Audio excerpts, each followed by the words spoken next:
began with canvas doors. It ended with V-hulled fortresses. Witness the technological arms race that forced the U.S. military to reinvent the wheel. This is the definitive archive of every American war machine used in Afghanistan. Let's start with the main battle tanks. M1 Abrams, FEP, the Beast. While the Army hesitated to send heavy armor, the U.S. Marine Corps deployed these 67-ton monsters to Helmand province in 2010 to break the Taliban's grip. Equipped with the firepower enhancement package, these tanks used their 120mm smoothbore cannons to snipe enemy positions from miles away with pinpoint accuracy. They proved that even in a guerrilla war, nothing commands respect like a main battle tank. M1150 Assault Breacher Vehicle, ABV, the Shredder. Built on the chassis of an Abrams tank, this engineering monster was designed for one purpose: clearing paths through minefields. It fires a rocket-propelled line charge filled with C4 explosives that detonates a safe lane for infantry to follow. It also features a massive plow on the front specifically designed to dig up IEDs before they can kill U.S. troops. M-ATV Hercules, the king of recovery. When a 70-ton Abrams tank breaks down or gets blown up, this is the only vehicle strong enough to tow it home. It features a massive winch and crane system capable of lifting entire turrets or pulling vehicles out of deep mud. Without the Hercules, the armored formations of the Marine Corps would have been stranded in the desert. Next is the infantry fighting vehicles. M2A3 Bradley, the urban fighter. Armed with a 25mm Bushmaster chain gun and tow missiles, the Bradley brought massive firepower to the infantry squads it carried. Its thermal optics were so advanced that they were often used to spot Taliban fighters placing IEDs at night from kilometers away. It served as the primary fire support vehicle for army mechanized units in volatile provinces like Kandahar. M3A3 Bradley, the cavalry scout. While it looks identical to the M2, this variant is designed for reconnaissance rather than carrying troops. It carries more ammunition for the 25mm cannon and tow missiles,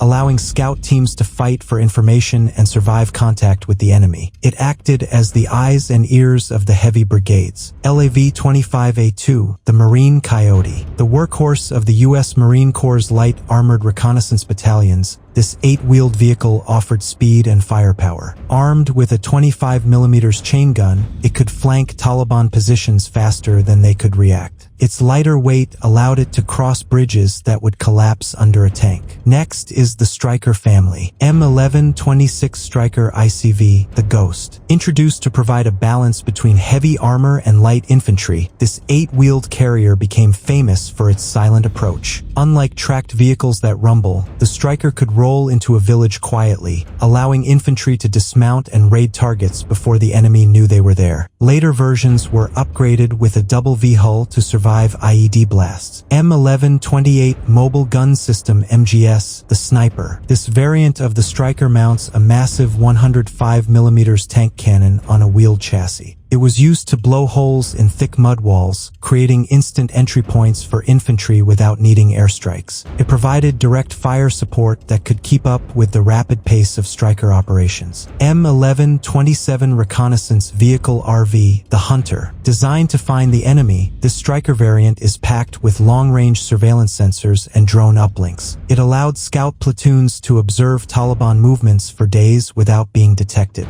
It served as the digital hub for intelligence gathering on the front lines. M1134 ATGM, the Tank Killer. Armed with a twin-tube tow missile launcher, this vehicle was designed to destroy enemy tanks, but in Afghanistan, it found a new purpose. Its optically guided missiles were used to snipe Taliban sniper positions in caves or rugged mountain peaks with surgical precision. It turned a defensive weapon into an offensive siege tool. M1130 Commander's Vehicle CV, the HQ. In a war fought over vast distances, commanders needed a mobile office that could survive a firefight. This Stryker variant is packed with radios, satellite uplinks, and computer screens, allowing officers to direct air support and artillery while on the move. It kept the chain of command unbroken even in the middle of an ambush. M1130 Stryker TACP, the Air Controller, a specific version of the commander's vehicle used by tactical air control parties to coordinate airstrikes. It is packed with extra radios to talk directly directly to a 10 Warthogs and F-16s overhead. It brings the full weight of the U.S. Air Force down on a single building. M1129 Mortar Carrier MC, the pocket artillery. When troops were pinned down and air support was minutes away, this vehicle provided immediate relief. It houses a 120mm mortar system inside the hull that can fire high-explosive rounds through open roof hatches. It allowed a Stryker platoon to bring its own artillery to the fight. M1132 Engineer Squad Vehicle ESV, the route clearer. Fitted with a mine roller on the front, this vehicle led convoys to detonate pressure plate IEDs before they hit the rest of the patrol. It carries combat engineers and their demolition tools to blow up obstacles or fortified compounds. M1132 Engineer Squad Vehicle,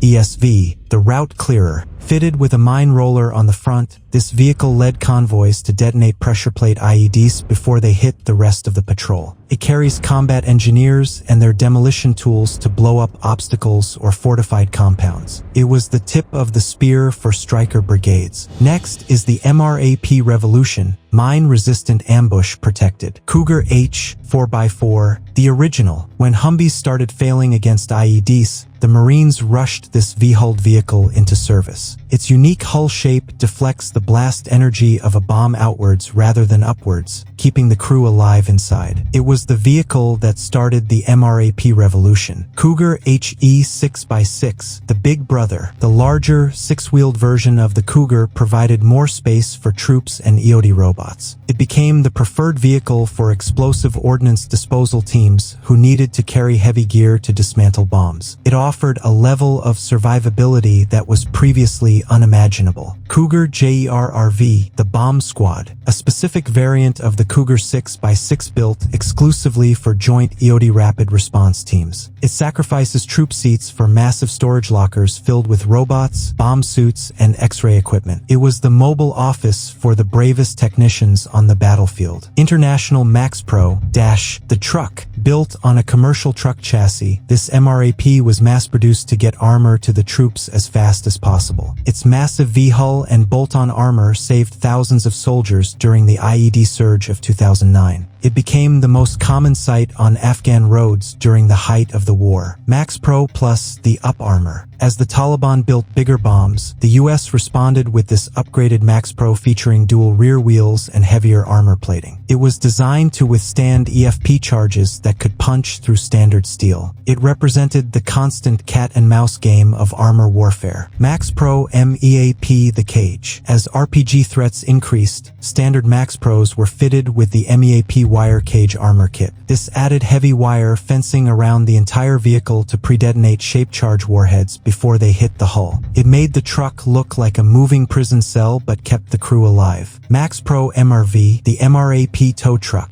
When a Max Pro gets blown up, you can't just call a standard tow truck. This recovery variant features a heavy-duty boom and winch design to tow damaged MRAPs out of the kill zone while under fire. It ensured that no vehicle was left behind for the Taliban to scavenge. Oshkosh M-ATV, the game changer. The early MRAPs were safe but struggled to climb the steep mountains of Afghanistan. So Oshkosh built this all-terrain vehicle. It combined the protection of a heavy MRAP with the off-road suspension of a trophy truck, allowing troops to chase the Taliban up rocky ridges. It became the definitive vehicle of the Afghan war's later years. RG-31 Nyala, the Pathfinder, a South African design adopted by the U.S. Army. This compact MRAP was favored by special forces and route clearance teams. Its monocoque hull was incredibly tough, often surviving blasts that would disintegrate other vehicles. It was the preferred ride for soldiers who had to hunt for bombs. RG-33, the Fortress, a larger and more advanced evolution of the RG-31, featuring a robotic arm and advanced sensor suites. It was often used as a command vehicle or an ambulance due to its spacious interior and high survivability. Its sheer size made it an imposing presence in urban patrols. RG-33L, Haga,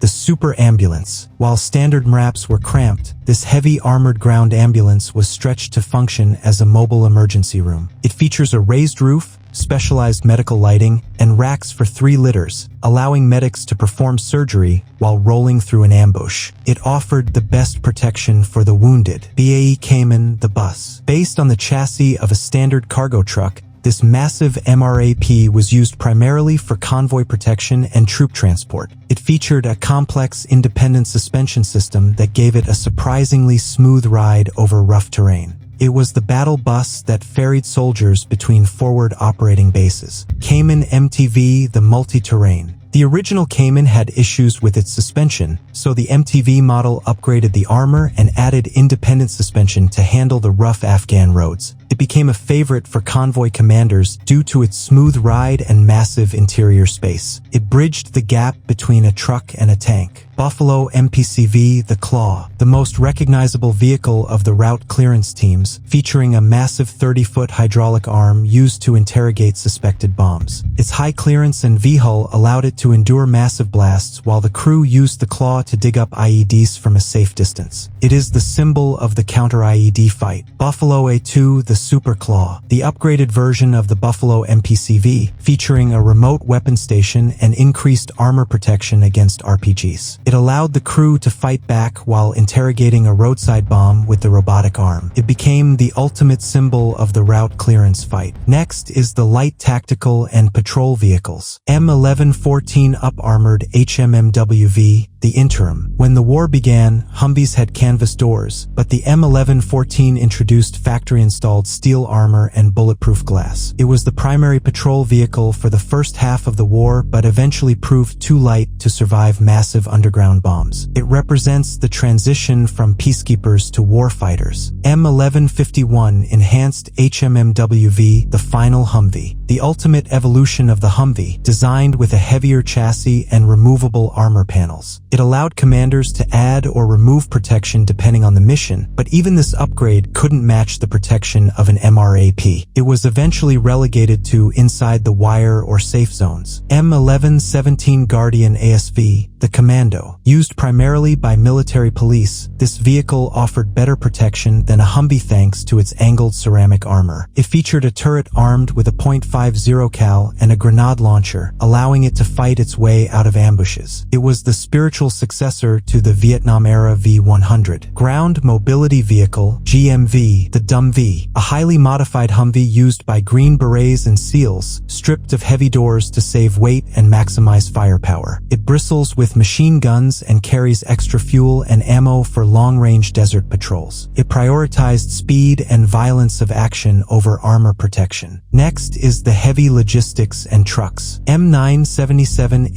HEMTTA4, the beast of burden. While tanks get the glory, this 8-wheeled monster kept the war moving. In the later years, the Army replaced the soft cabs with armored cockpits capable of stopping sniper fire. It allowed supplies to reach the most dangerous outposts in the Pesh Valley. M1070 HET, the tank hauler. When an Abrams tank needs a ride, this is the tractor that pulls it. This massive 8x8 truck features an armored cab that looks like a fortress on wheels. It dragged broken vehicles through the hell of Highway 1, often taking IED hits meant for the tanks it was carrying. MTVR, 7-ton. The Marine truck. The Marines needed a truck that could survive an IED and still climb a mountain, so they built the medium tactical vehicle replacement. With its distinct independent suspension and add-on armor kit, it became the primary convoy vehicle for the Corps. It is famous for being almost impossible to get stuck. M1075 PLS, the pallet mover. This 10-wheel giant uses a hydraulic arm to load flat racks of ammunition in seconds, minimizing the time soldiers are exposed outside the wire.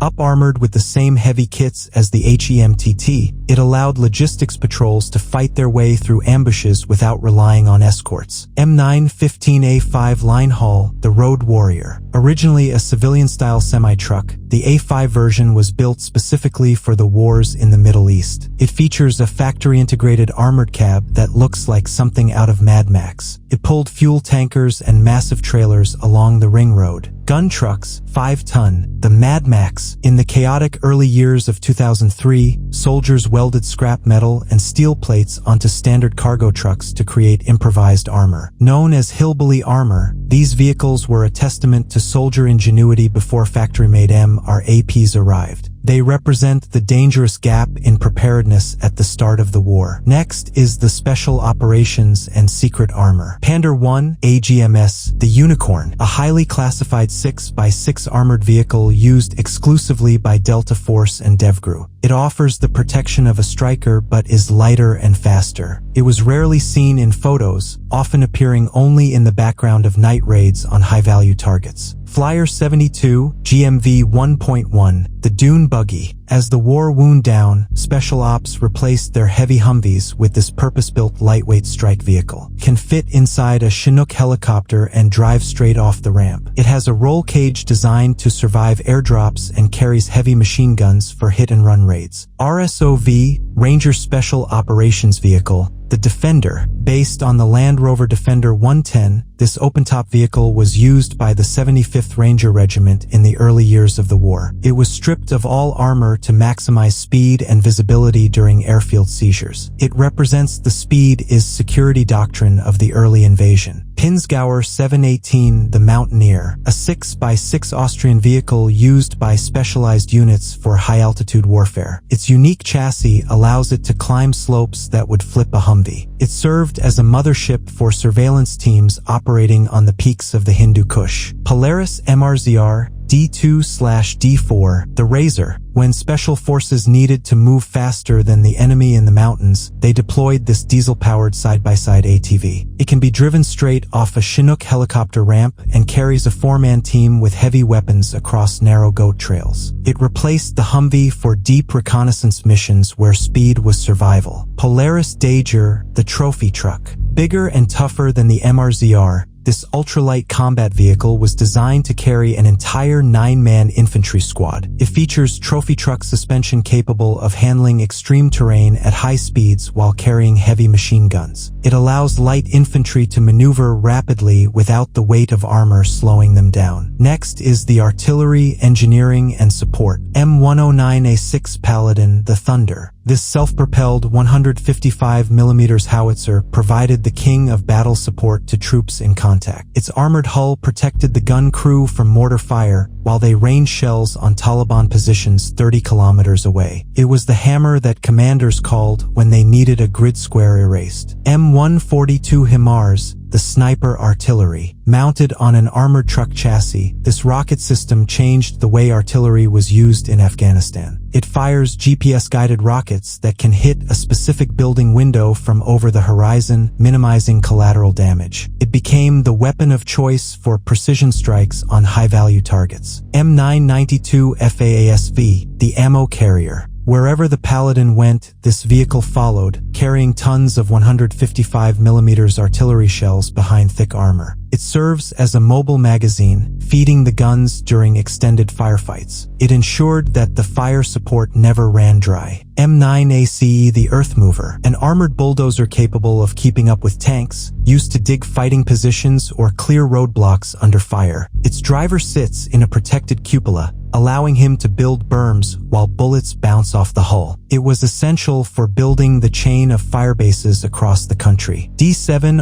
Dozer, armored, the Wall Breaker. When the Marines needed to clear a path through the green zone of Helmand, they used this massive bulldozer clad in slat armor. It pushed through mud walls, tree lines, and IED belts, literally reshaping the battlefield to clear lines of sight for the infantry. It turned dense cover into open ground. HMEE, High Mobility Engineer Excavator, the Armored Backhoe. Building bases in Taliban country meant construction crews were often under fire. This backhoe loader features a fully armored cab and run-flat tires, capable of traveling at highway speeds. It allowed engineers to dig trenches and fill HESCO barriers while bullets pinged off the glass. Husky VMMD, the Detector, a strange-looking, single-seat vehicle designed to lead convoys and detect metallic IEDs with ground-penetrating radar. If it hits a mine, the front and rear sections are designed designed to break away, saving the driver in the center pod. It is the most blasted vehicle in the U.S. inventory. Next is the base support and air defense. M1097 Avenger, the Watcher. Originally designed to shoot down aircraft with Stinger missiles, this Humvee-based system found a new use in Afghanistan. Its powerful FLIR thermal sights were used to spot Taliban insurgents placing IEDs at night from miles away. It turned an anti-air weapon into the ultimate surveillance asset. M1200 Armored Knight, the Spotter. Based on the M1117 ASV chassis, this vehicle carries a massive laser designation system instead of a heavy gun. It was used by forward observers to paint targets for laser-guided bombs dropped by jets miles above. It brought the full weight of American air power to a single point on the ground. RTCH, Kalmar, the Container King. This massive yellow or green beast is the backbone of the supply chain. It lifts 50,000-pound shipping containers like they are toys, stacking them to build massive walls around forward operating bases. Without this machine, the sheer volume of supplies needed for the war would never have left the airfield. M-Gator, John Deere, the FOB Runner. While not a combat vehicle, this militarized utility vehicle was essential for life inside the wire. Medics used it to rush wounded soldiers from helicopters to the hospital, while logistics teams used it to shuttle ammo crates. It was the unsung workhorse of every major airbase in Afghanistan. P-19 are Stryker, the armored firefighter. Firefighting in a war zone requires armor, so the Air Force and Marines deployed these massive crash trucks. They feature ballistic glass and armored cabs to protect the crew while they extinguish burning aircraft under mortar fire. It proves that even the fire department needs to be bulletproof in a war. Next is the robots. M160MV4, the Mine Flail. This is a remote-controlled, mini-tank equipped with a rotating flail of heavy chains on the front. It drives ahead of the patrol, beating the ground to detonate anti-personnel mines and IEDs so soldiers don't step on them. It took the blast so the human operator stayed safe. Packbot 510, the Scout. While small enough to be carried in a backpack, this tracked robot was a vehicle in its own right, used by end-of-day technicians to drive up to suspicious packages and inspect them with cameras and manipulator arms. It saved countless lives by being the first thing to touch a bomb. Talon, the Gunbot, a larger, more rugged robot than the Packbot, capable of climbing stairs and traversing mud. Some versions were experimentally armed with machine guns or grenade launchers, but it was primarily used for route clearance and reconnaissance. It was the heavy lifter of the robotic fleet. Next is the legacy armor. M113A3 APC, the Gavin. Though largely replaced by the Bradley, this aluminum box on tracks saw service with reserve units early in the war. It was beloved for its reliability and ability to traverse terrain that wheeled vehicles couldn't touch. It is the longest-serving armored vehicle in U.S. history. M577 Command Post, the High Top, a variant of the M113 with a raised roof, used as a mobile tactical operations center for artillery battalions. It sat inside forward operating bases, filled with maps and radios, coordinating the chaos of battle. It was the brain of the heavy units. AAV-7A1, the Amtrak. While designed for amphibious assaults, the Marines deployed these massive troop carriers to the deserts of Helmand for a short time. They carried large numbers of infantry but were found to be vulnerable to IEDs due to their flat bellies. They were quickly replaced by MRAPs for inland operations. M60A1 AVLB, the bridge layer. Built on the old M60 patent chassis, this vehicle carries a folding scissor bridge to allow tanks to cross canals and trenches. It was a critical asset in the irrigation-filled landscape of Helmand province. It allowed the heavy armor to keep moving despite the terrain.